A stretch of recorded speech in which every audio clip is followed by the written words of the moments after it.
I'm standing at the Kyiv border crossing. It's a hot spot in the Ukraine conflict. If Russia invades Ukraine, this place where I'm standing will be the site of the opening battle. To my right is Belarus, to my left is Russia, and in front of me is Ukraine. Just across this border, Russia is conducting military drills with Belarus. They have S-400 missile systems, Su-35 fighter jets, Iskander missiles, tanks, a whole lot of military equipment, and 30,000 special troops of the Russian army conducting these drills. We are in the village of Kyiv, the northernmost village closest to the border of Ukraine, home to 150-odd people who are now in the line of fire.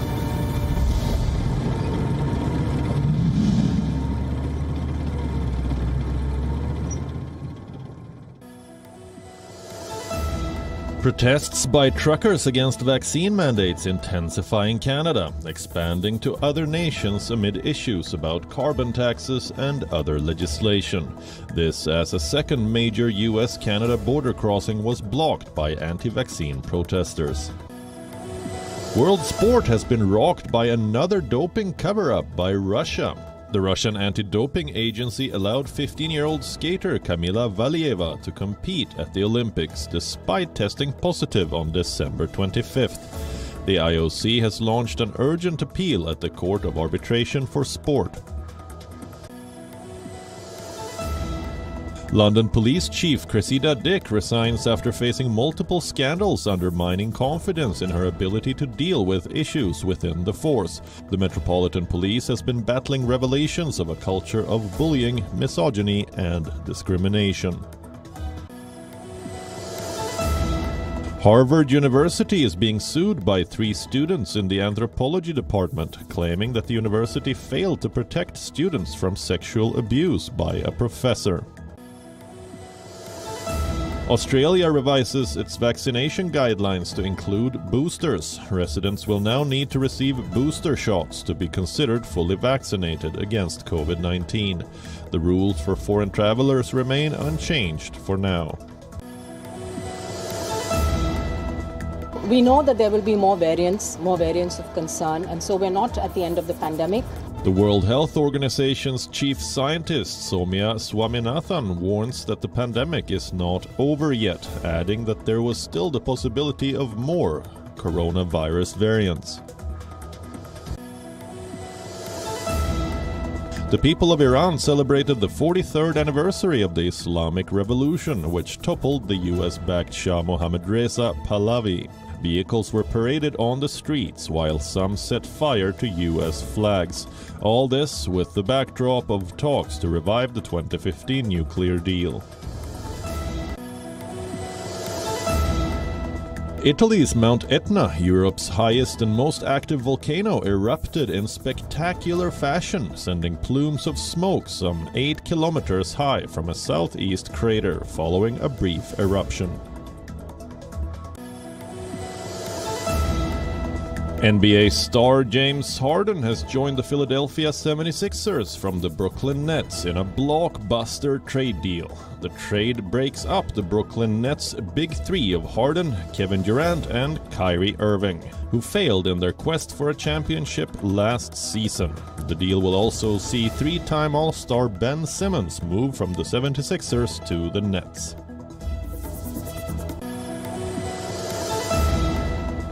The Australian men's cricket team beat Sri Lanka by 20 runs in the first T20I, their first match as world champions, after being put into bat first at the Sydney Cricket Ground. The hosts managed 149 for 9. That target was reduced to 143 due to rain, but the visitors struggled to 122 for 8 in 19 overs. Aussie pacer Josh Hazlewood finished with 4 for 12, his career best figures in a T20 international. Hello and welcome to Gravitas Ukraine Direct. I'm Palki Sharma Upadhyay, coming to you live from Kyiv, the capital of Ukraine. This is our 8th and final day in the Ukrainian capital. Looking back, it's been a week to remember, we can say. We've seen civilian recruits training to defend their country. We've seen decades-old bunkers running under the city. We've spoken to Indian students studying here. We've interacted with experts, some optimistic, some skeptical about the prospects of resolution. Here in Kyiv, It's a strange situation. People are hoping for peace, but they're also preparing for war. Ukraine's allies, in fact, are doing the same. The United States, for instance, is asking Americans to leave Ukraine ASAP. Joe Biden says if war breaks out, we are not going to help you. Talks too have reached a stalemate. Yesterday, the Normandy format was held in Berlin. Ukraine and Russia were on the same table, the same talking table. They talked, they haggled, they discussed for 9 long hours, but they have nothing to show for it.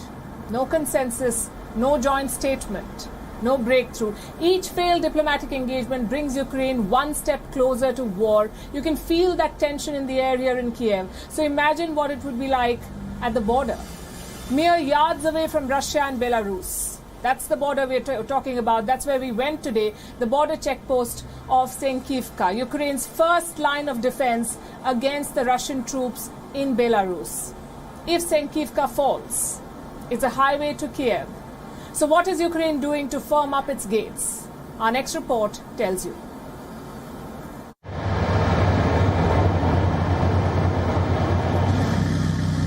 The Russian war machine is digging in.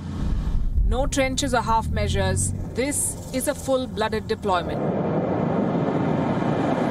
They've brought missiles, tanks, artillery, guns. One command, and they could swoop into Ukraine.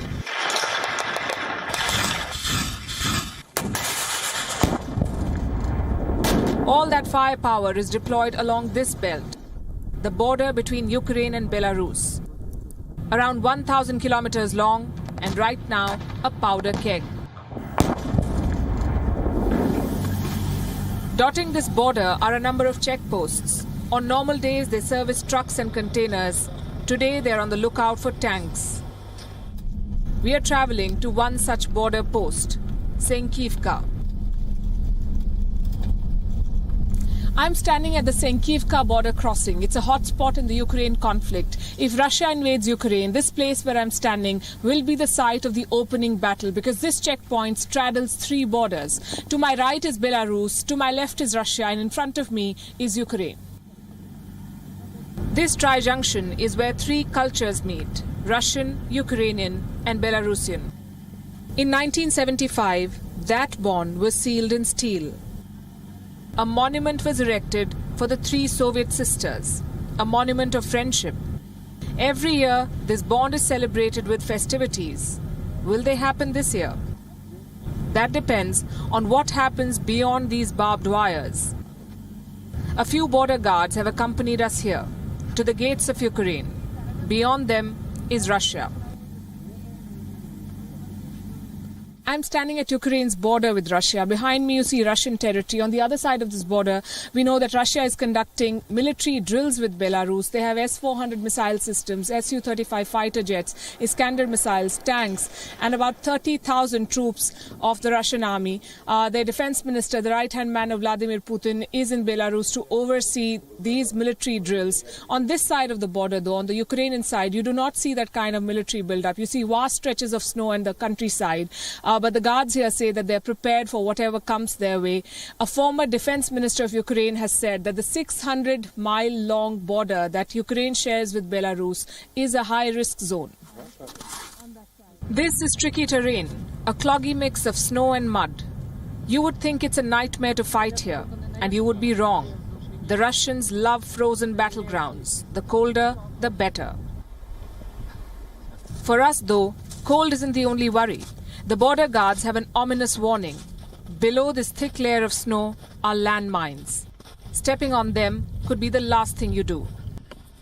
Mines navigated, one thing strikes our eye. For a border post, Senkivka isn't exactly a fortress. You do see soldiers trudging about, but nothing like the mobilization on the other side. No battalions marching in the snow, no tanks rolling through the mud. Where exactly is the Ukrainian war machine?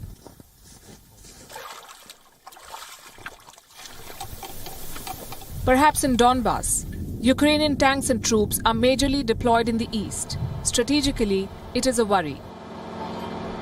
If Senkivka is breached, it's an open road to Kyiv. A highway awaits Russian tanks and armored vehicles. It's a daunting thought, one that these border guards are aware of. We are professional soldiers. We understand we are on the first line of Ukraine's defense near the border. Here we cooperate with foreign militaries. Our job is to offer Ukraine's first line of protection.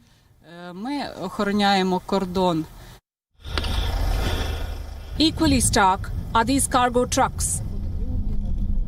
Dozens of them waiting to cross over into Russia and Belarus. I guess war or not, business rolls on. A few more security checks, a bit more delay, but that's about it.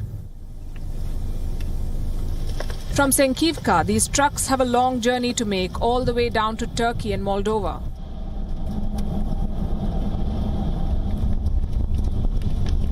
That makes this border post a transit hub, a big prize if war breaks out. Contemplating that if are the people of this village. It's the last settlement of Ukrainian territory. If Russia invades, they're first in line. The mood here reflects that intensity. But not everyone wants to talk about it. We are in the village of Senkivka, the northernmost village closest to the border of Ukraine, home to 150-odd people who are now in the line of fire. They're nervous, they're tense, but they do not want to talk about the possibility of a war with Russia. Perhaps ignorance is bliss, but soon these people may not have that luxury. Beyond the thick snow and the barbed wires, an army is waiting for them. An army far superior in numbers and training.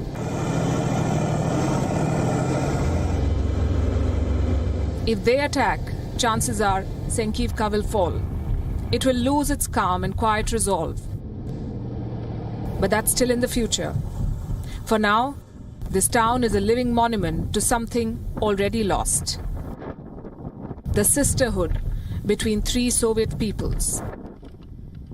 With the WION team in Ukraine, this is Palki Sharma Upadhyay from the world's most tense border.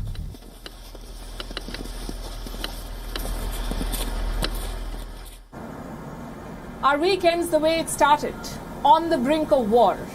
All hopes were pinned on the Normandy talks that took place in Berlin. This happened on Thursday. Ukraine, France, Germany and Russia got together. They were at the same talking table. They talked for nearly 9 hours. But in the end, there was no breakthrough, no joint statement. There was only a vague commitment to keep talking. Now, Russia says that Ukraine is trying to rewrite the Minsk Accord. Ukraine says, we'll talk about the accord, but we cannot ignore the Russian buildup at our gates. Today we can't talk about any security in Europe without stopping the war in the center of Europe and without ensuring real and effective security for Ukraine. The Ukrainian position is uncompromising. In a draft project of the statement that was suggested for consideration, they have refused to cite Minsk agreements that issues related to post-conflict status of these territories. Donetsk and Luhansk regions should be settled in consultations and in dialogue with representatives of these regions. Over in Warsaw, there was another meeting that took place. British Prime Minister Boris Johnson flew down to Poland. And he inspected the British troops stationed in Warsaw. He even had a moment to joke with the soldiers there. Listen to this. Thank you very much. How long have you been here? Thank you. Since December. Since December? Yeah. Have you been enjoying it? That's right. Have you been to Warsaw? Yes, yeah. Have you been to Krakow? Krakow.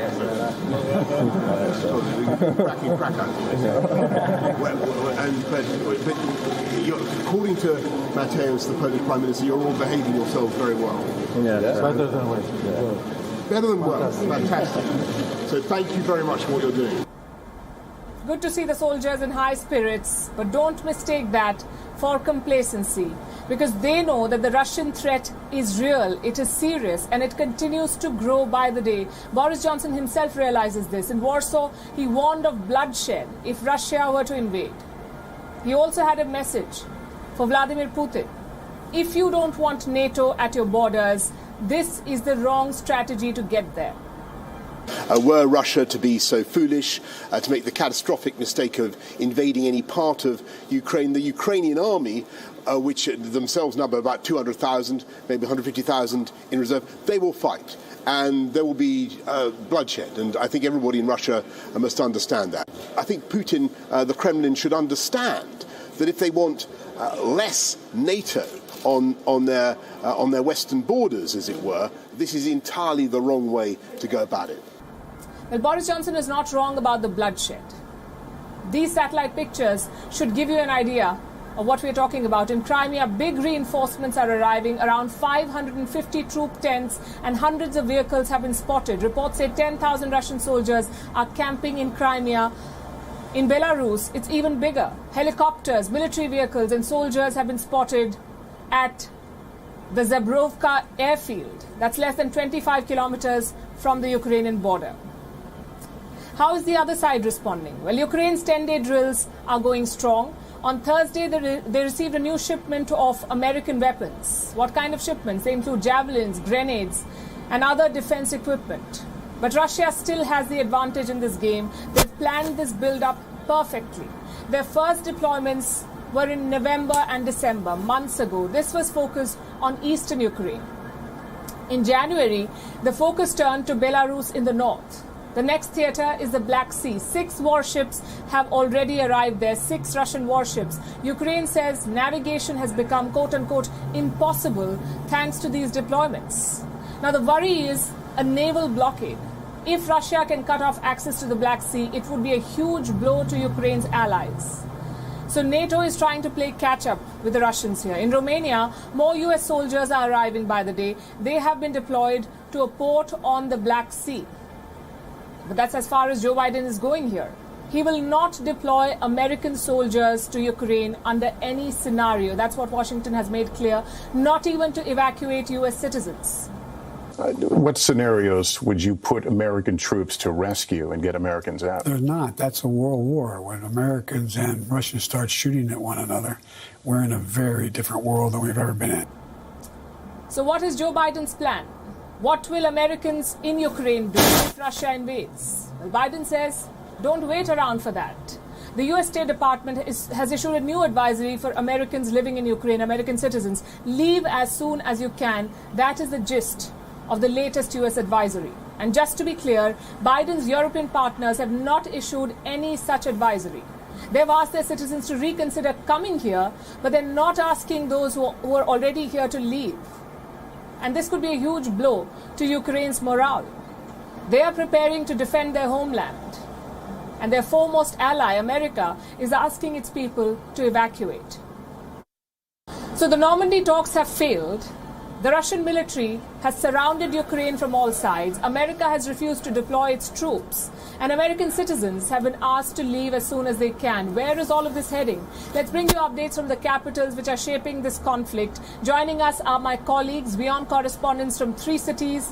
Tonight we have Trent Murray in Berlin, Nick Harper joining us from Washington, D.C., and Ollie Barrett is with us from London. Trent, let's start with you. The German Chancellor has warned Russia of economic consequences should it invade Ukraine. Tell us about the developments in Berlin.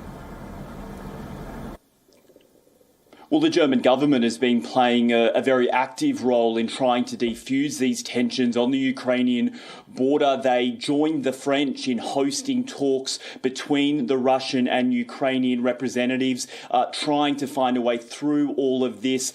Certainly what we are seeing from Berlin is a concerted effort to work strongly both with NATO and the European Union, but also to try and continue to have direct talks with the Kremlin. Chancellor Olaf Scholz has only been in the job since December. He comes, of course, after Angela Merkel retired. He has very big shoes to fill because Mrs. Merkel herself was quite respected by President Putin, I think it's fair to say, and would often speak to him about these types of crises, really seen as a very strong voice on behalf of Europe and the broader NATO alliance. But Chancellor Scholz, nevertheless, is working hard to, I suppose you could say, fill those shoes. He will travel to both Ukraine and Moscow next week for talks with President Zelensky and President Putin. While Germany is resisting sending any military lethal aid to Ukraine right now, unlike, say, the United States and Britain, they do say that they are still standing with Ukraine, that they respect,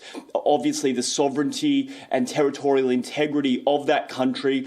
They are trying to find peace with the Kremlin, but Chancellor Scholz also has said in the past 24 hours that Russia should not underestimate Germany's resolve when it comes to its commitments to both the European Union and NATO. Nick, Joe Biden says that, quote unquote, things could go crazy in Ukraine. These are his exact words. Things could go crazy in Ukraine. How do we view such statements? Does Washington really think that war is inevitable? Well, these are some of the strongest comments yet from the US president. We've certainly seen over the last few weeks the language which US officials, including the president, are using increase in their severity.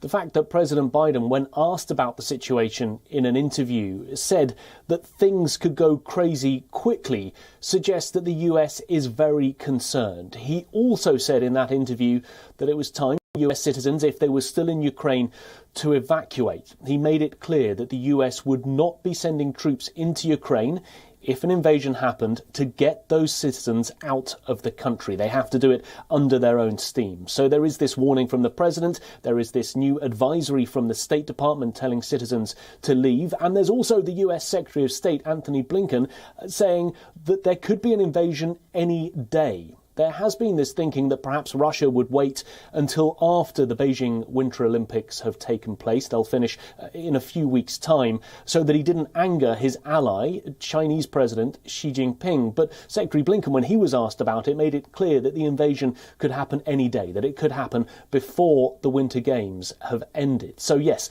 there's certainly concern, but you're right. At the same time, we're seeing Ukrainian officials downplaying the situation, taking it in much less severe terms. They are telling their civilians that they do not have to be concerned. So there does seem to be this push and pull between what the US and other Western nations are saying and what Ukraine itself is saying.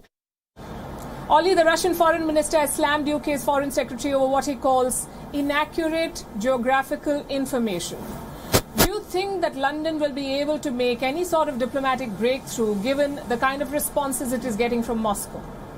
It looks very difficult indeed. Liz Truss certainly received a difficult reception in Moscow, and Boris Johnson's trip to Poland and Belgium on Thursday was an expression of support from the UK government and a chance to show backing for the NATO military alliance and for allies in Eastern Europe, but not a huge amount of concrete progress came out of that trip from Boris Johnson. He will point you towards the extra military support that the UK is deploying to the Eastern European region and say that that is important nonetheless. And the diplomatic efforts by Britain continue, even if there has been a lack of success so far. Defence Secretary Ben Wallace is in Moscow over the weekend for talks with his opposite number. He will certainly be hoping that those go slightly better than those talks between Liz Truss and Sergei Lavrov did. But the UK does believe that diplomacy can be successful over the longer term and continues to insist that it will try as hard as it can to achieve success down that route. But the UK government is also still warning that an invasion, it believes, could be imminent. Trent, Nick, Ollie, thanks very much for those updates. Now, for those of you watching us from India, Ukraine may seem like a distant conflict, very far away with no bearing on the situation back home. But for the Indians working in Ukraine, the Indians living in Ukraine, this conflict could spell doom, especially for the Indian business community. A sizable population lives here in the capital city of Kyiv, and most of them are in the pharmaceutical business. They import Indian drugs to Ukraine worth millions of dollars. Many of them make them here as well. Some have their warehouses located in border areas, in the border with Russia. What will happen if to these businesses if war breaks out? What repercussions will it have on their livelihoods? We decided to find out. Earlier today, I met some Indian businessmen based here in Kyiv, and I asked them about their fears, about their worries, and the disruptions that they are bracing for. Here's what they told me.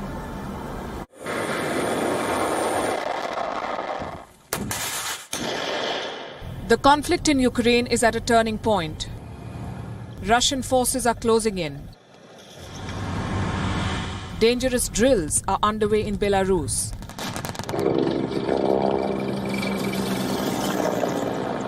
The US says this is an escalation. Ukraine's allies fear these exercises are preparation for a Russian invasion.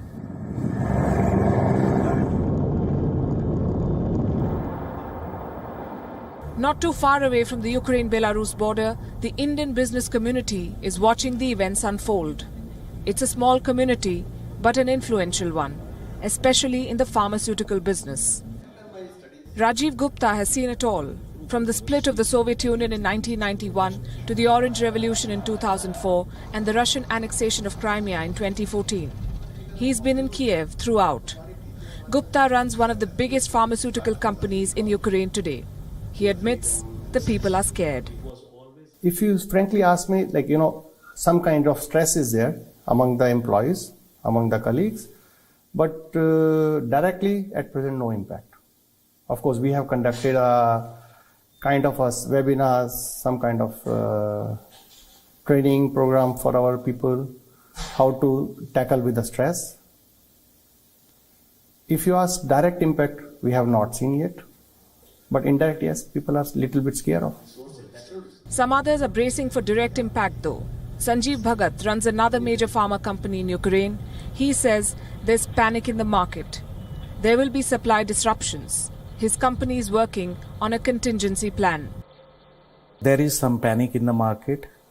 I'm thinking of that maybe the channel from which we are getting all our products, it is going to be disrupted in the Black Sea. So we are basically creating some stock from India and from other European countries from where we are taking the goods, because I see there is going to be a disruption.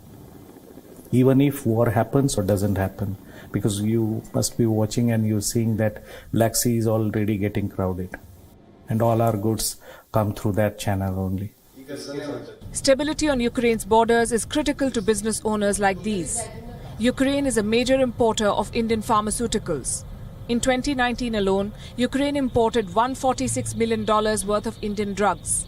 This makes India the second biggest drug supplier to Ukraine. And Indian manufacturers are bullish on the Ukrainian market. 860 Indian pharma companies have registered 4,000 drug brands in Ukraine. But the constant threat of war can upend their business plans.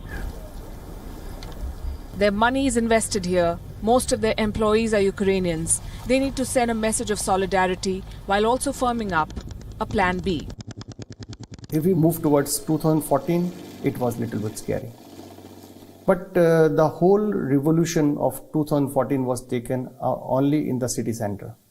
So there was no direct impact. As far as people are concerned, there was no direct impact. Yes, devaluation of currency was taken place in 2014. You have to have a plan B. Okay, I will rather say 99.9% I believe that there will be no war. But you have to prepare for everything, While Indian companies have set up manufacturing units in Ukraine, a lot of their supplies still come from outside. That makes a volatile border very bad news for them. Both Gupta and Bhagat also have their company warehouses near the Ukraine border. Even in the case of a limited incursion, their stocks will most likely fall into Russian hands. The risks are high, but they've dug in their heels. My warehouse is very near to the border of Russia. My kids are studying in American school and all their teachers have been evacuated to America. So they were panicked first day, second day, and they were asking me every day, what is going to happen, where we are going to stay, which country we are. First day, my son and my daughter, they asked, which country we are going, Papa? I told, what happened? My all teachers and classmates who are expats, they have already left. So I told, we are not going anywhere. We have our house and we are going to stay there only. That's what most Indian business owners in Ukraine say. They've built a life here. They're not prepared to uproot their families just yet. If we take the worst case, what is going to happen in this country? I don't know. Plan B can be that we'll shut our offices for some days. Maybe we'll shut our warehouse. We'll stop transporting the goods. We'll at least tell our people not to move in the city. to be at home. That is the only plan B. And I don't think that war is going to come house to house. It is not like that type of situation. Their hope is that talks will prevail over tanks. With the WION team in Kyiv, this is Palki, Sharma, Upadhyay.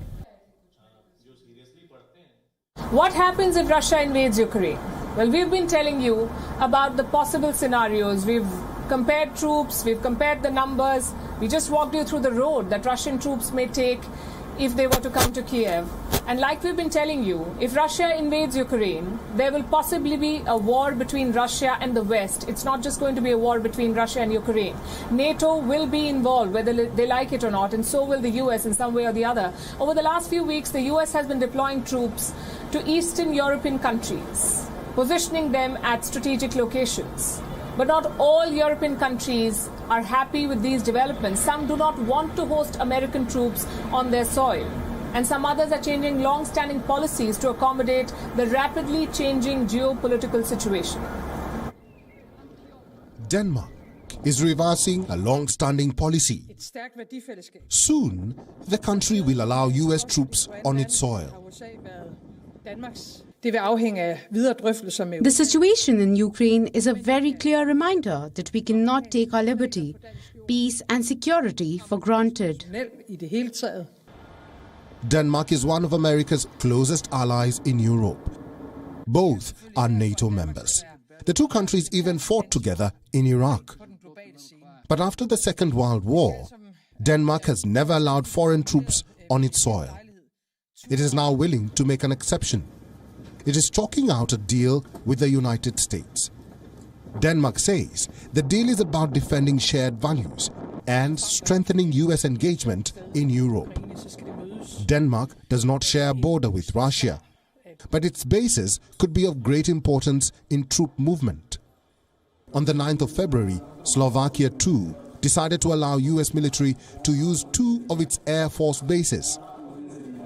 The 10-year deal was approved by Slovakia's parliament. Opposition members were not happy. They blocked the speaker's space, waved the national flag, attacked one another. Thousands rallied outside the parliament. Slovakia shares a border with Ukraine. Strategically, its location is priceless. But Slovaks fear that by hosting US troops, their country would be compromising on their sovereignty. Farther north, US troops are already stationed in Norway. They have been deployed there since 2017. In 2021, America and Norway signed another agreement. This one allowed Washington to build facilities at Norwegian airfields and naval bases. Norway shares a border with Russia. So does Finland, Estonia, Latvia, Lithuania, and Poland. Some 1,700 American troops have arrived in Poland. Another 1,000 troops have been moved to Romania. Both countries share the border with Ukraine. Lithuania has volunteered for permanent US troop deployment. The United States already has 500 troops and some equipment in the Baltic country. Lithuania's leadership wants to go a step ahead. Of course, we will be talking to the US to make sure that the rotational US forces would stay in Lithuania permanently. That would be the best boost to security and deterrence that NATO could provide, not only to Lithuania, but to the whole world. The US has permanently stationed some 70,000 soldiers in Europe. Most of them are in Germany. Over the last 2 weeks, some 2,000 additional troops have been deployed to Eastern Europe, and at least 1,000 troops have been redeployed. Russia views this as America's attempt to fuel tension. For the West, this is solidarity in the face of war. What's happening in Ukraine is a rerun of the 20th century. The conflict is in Europe. If war breaks out, it will be in Europe. Yet the whole world could possibly get sucked into this conflict. We saw indications of this in Melbourne. We're talking about the Quad summit. The Quad foreign ministers met for the second time in Australia this time. They did discuss the standoff in Ukraine, but the joint statement does not mention the standoff. The words Ukraine or Russia do not feature in the joint statement. Having said that, US Secretary of State Antony Blinken did draw parallels. Europe or the Pacific, coercion is the same, he said. Russia's ongoing threat to Ukraine and the support some countries have expressed for Moscow's dangerous actions is just the latest example of how these rules are being challenged, and it underscores why we have to stand together to defend them. What about the other Quad members? Australia and Japan did join the American chorus. Both countries, remember, have openly sided with the US on this in the past. Canberra had threatened sanctions against Russia, and Japan's parliament had condemned Russian aggression in this region. Today was an extension of that policy. Here's what Australia's foreign minister said. Where we see the sort of statement that was issued by the presidents after their bilateral meeting, it is concerning because it doesn't present or represent a global order that squares with those ambitions for freedom and openness and sovereignty and the protection of territorial integrity. Japan too said the same, but the big focus was on India. New Delhi has decades-long ties with Russia. Recently, it has moved closer to the US. So the question was, would India join the anti-Russia chorus? Well, even before that meeting started, Foreign Minister of India S. Jaishankar set the record straight. And Dr. Jaishankar, can I please ask you, sir, what's India's current view of Russia's actions in Ukraine? And do you believe that Russia has behaved appropriately? Thank you. This meeting is focused on the Indo-Pacific, so I think you should figure out the geography there. And where we stand, our position on Ukraine, we have laid it out in public at the UN Security Council. Frankly, the meeting went as expected. America pushed to discuss Russia, Australia and Japan agreed, and India remained reluctant. The good news for New Delhi is this. The joint statement does not mention Russia or Ukraine. And that's something that India wanted. So what does it mention? Well, vaccines, supply chain, terrorism, and China. On vaccines, all eyes were on progress. Last year, the Quad pledged to donate 1.3 billion doses globally. 500 million of them have been donated so far. The target is to deliver 1 billion vaccines by the end of this year, 2022. On terror, there were some specific commitments that were made. The Quad leaders condemned all kind of terrorism and violent extremism. The Mumbai 26/11 attacks and the Pathankot attack were mentioned separately. On China, the Quad stuck to the same position like it always has. It called for an open and free Indo-Pacific, no coercion, no piracy, no illegal claims. They were clearly targeting Beijing. But in typical Quad fashion, Beijing was not named. In fact, only two countries were named in the joint statement today, Myanmar and North Korea. Easy target, some could say. The Quad called for a swift return to democracy in Myanmar, and on North Korea, Kim Jong-un's missile tests were condemned. So that's standard policy. Another key focus was ASEAN. The Quad leaders pledged, quote-unquote, unwavering support to ASEAN nations. And this is important. This is part of the Quad's larger Indo-Pacific policy. Joe Biden is planning to host the ASEAN leaders in Washington, D.C. Clearly, the Quad sees ASEAN as a key to the Indo-Pacific, whether it's resolving the crisis in Myanmar, checking Chinese aggression, or supporting smaller littoral states. ASEAN has the clout and the will. Well, here's what they don't have. The money and the military, both of which the Quad nations have in abundance. So it's a good match. By steering clear of Russia, the Quad made the right call, you could say. Just think about it. The US has 28 NATO allies in Europe. 28 nations willing to defend American interests in this continent. Why should Pacific nations get involved in this conflict? The Quad works because it is focused on one region, and that is the Indo-Pacific. If America tries to drag the Pacific into its European conflicts, it would be playing into China's hands. And we end our coverage from Ukraine with a story of hope, a story on why the show must go on, come what may. Tonight we're taking you to an opera house in central Kyiv, the National Opera of Ukraine, built more than a century ago, witness to wars and conflicts, and standing resolute in the face of another threat. A bomb fell on it during the Second World War while a performance was on. Now, amid talk of a third world war, the performances continue in all their glory.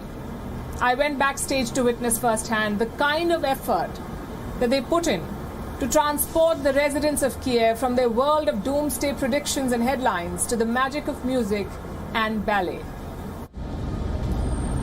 This is the National Opera of Ukraine, the largest and third oldest opera house in the country. This majestic building has seen wars and crises. It has endured bombs during the Second World War. In 1943, a bomb fell on it during a performance. It did not explode. The building and those inside it survived. It also saw violence during the Ukrainian War for Independence and protests during the fall of the Soviet Union.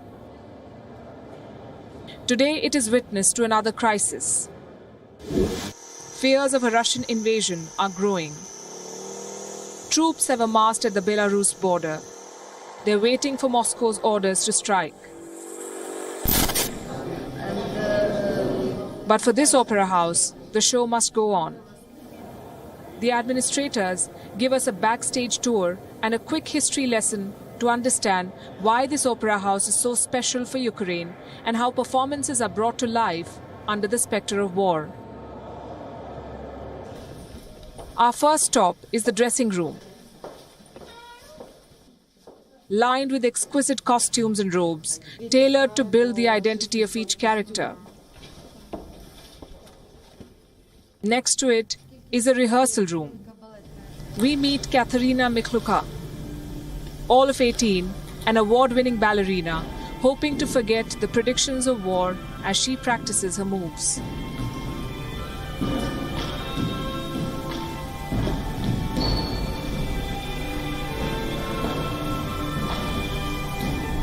Back on stage, Vladislav Romashchenko has immersed himself in last-minute rehearsals. The music is tense, echoing the mood of the city.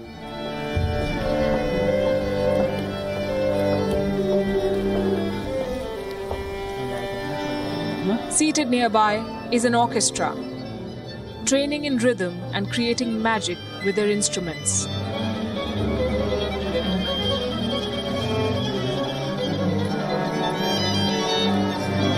Our last stop is the green room, where makeup artists, with their cosmetic bags, transform the dancers into their characters.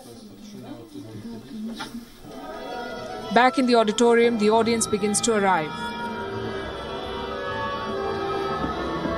Sculpted with 4 kilos of gold, this part of the opera used to be exclusively for aristocrats. Now it's open to all. The auditorium is not packed tonight, a sign of the testing times, you could say. But those who arrive are convinced that stopping the show would be letting fear win.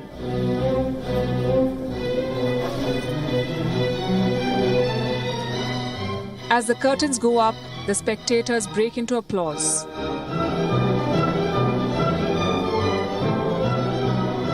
The performance begins with a visual depiction of the 9 circles of hell.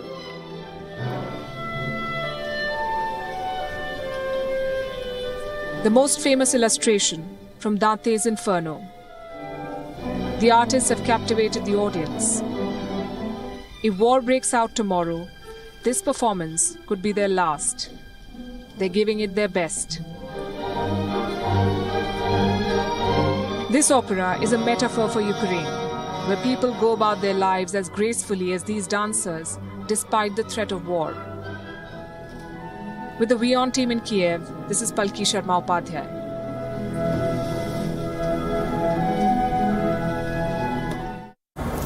Well, this is how I hope to remember Kyiv once all of this is over. 3 months ago, Ukraine was first warned about unusual troop deployment near its border. 3 months on, satellite pictures show Russia amassing more troops. Talks have failed, threats have not worked, there is a deadlock in diplomacy, and no détente. In other words, there is no breakthrough. What happens next? And who gets to decide that? Well, we'll keep you posted here on Gravitas. For now, it's a wrap on Gravitas Ukraine Direct. We will see you on Monday from our studios in New Delhi. Thanks very much for watching. Good night and have a safe weekend.